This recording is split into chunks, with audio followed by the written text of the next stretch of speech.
तो आज हम क्लास 10th की वर्कशीट 76 करेंगे और जो आपका चैप्टर है ये चैप्टर 15 जिसका नाम है हमारा पर्यावरण। पहले हमने पढ़ा कि अलग अलग पारितंत्रिक होते हैं, नेचुरल होता है पारितंत्र या फिर आर्टिफिशियल। आज हम बात करेंगे खाद्य श्रृंखला की। खाद्य श्रृंखला क्या होती है कि कैसे जीव अपने खाने के लिए एक दूसरे के ऊपर निर्भर करते हैं और एक ऐसी श्रृंखला जिसमें एक जीव दूसरे जीव को भोजन के रूप में खाता है वो खाद्य श्रृंखला कहलाती है। भोजन के माध्यम से ही एक जीव दूसरे जीव में पोषण या ऊर्जा का प्रवाह करता है और वो जब श्रृंखला बन जाती है तो उसे खाद्य श्रृंखला कहते हैं। खाद्य श्रृंखला की जो शुरुआत है वो उत्पादक से होती है, मतलब पौधों से होती है, और ऊर्जा का प्रवाह एक दिशा में ही होता है, इसे एक दिशीय भी कहते हैं। उदाहरण के तौर पर जैसे घास को खाता है हिरण, हिरण को खाएगा बाघ। घास, हिरण, बाघ। सेकंड है पौधा, पौधे को खाएगा टिड्डा, टिड्डे को मेंढक, मेंढक को सांप, सांप को चील। यहाँ पे सांप लिख लेना बेटा बीच में। उसके बाद तीसरा है जल, जल को खाने वाले पौधे।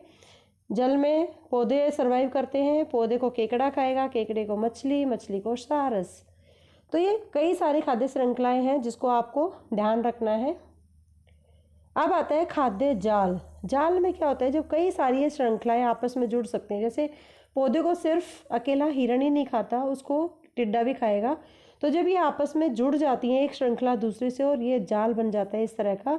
और एकल खाद्य श्रृंखला किसी भी पारितंत्र में स्वाभाविक रूप से कभी भी नहीं होती, मतलब वो अलग अलग जीव उसके ऊपर डिपेंड करते हैं। जैसे जितने भी मानव, जितने भी जीव जंतु हैं, सारे के सारे पौधे खाते हैं, तो वो एकल खाद्य श्रृंखला कभी भी एग्जिस्ट नहीं करती, वो जाल क्रम ही बनेगा।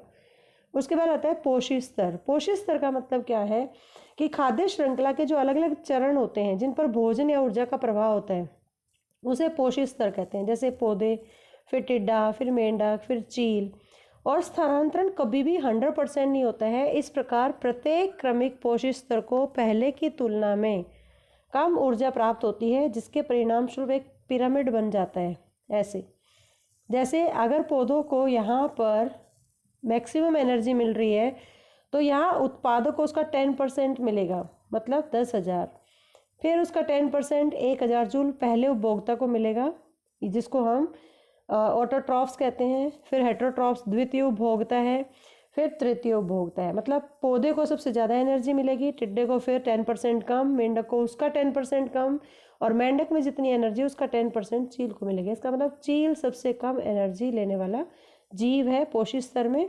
और ये 10% नियम है, ये लागू रहता है इसमें। 10% ऊर्जा प्रवाह नियम के अनुसार जब एक खाद्य श्रृंखला में एक पोषी स्तर से दूसरे पोषी स्तर में ऊर्जा का स्तर 10% गिरता रहता है, कम होता रहता है। 90% ऊर्जा वर्तमान पोषी स्तर में जीव अपने जैविक प्रक्रियाओं के लिए उपयोग करता है और 10% दूसरे में ट्रांसफर हो जाती है। जैसे अगर पौधों में 100 जूल एनर्जी है तो उसका 10% 10 जूल डियर में जाएगी, और डियर को खाने वाला लायन है तो उसमें 1 जूल एनर्जी जाएगी। तो पोषी स्तर 10% नियम के आधार पर चलता है। ये कुछ क्वेश्चंस हैं, 3 क्वेश्चंस जिनको आपको अपनी नोटबुक में करना है। Now time for the English medium students, and today's worksheet is worksheet 76. We are going to study chapter 15 of the 10th class, that is our environment. And today we will discuss about food chain. What is food chain? Food chain is a series of organisms in which one organism eats another as a food. Just like grass is eaten by deer, deer is eaten by tiger. So the flow of nutrition and energy from one organism to another through the food is called food chain. And food chain always starts with a producer. Grass is producer, plant is also producer, water plants are also producers. So it always starts with a producer, and flow of energy is unidirectional. It is not multidirectional, it is unidirectional in nature. There are 3 food chains are given. First, the grass is eaten by the deer, deer is eaten by tiger. And second is the grass is eaten by grasshopper, then again eaten by frog, and frog is eaten by a snake, snake is eaten by eagle.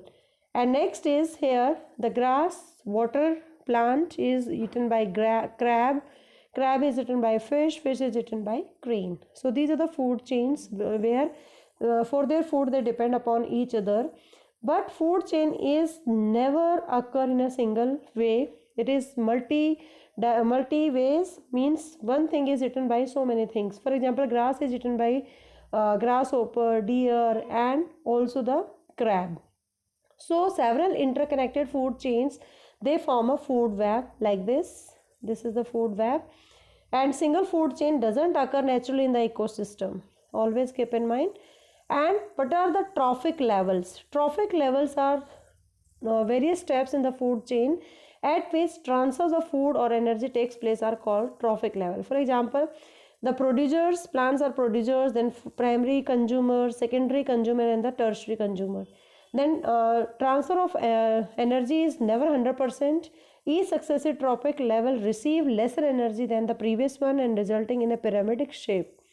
Why it is pyramidic in shape? Then its shape is just like the triangle because maximum energy is used by producers and then energy decreases when it goes up from primary consumer to tertiary consumer, just like this.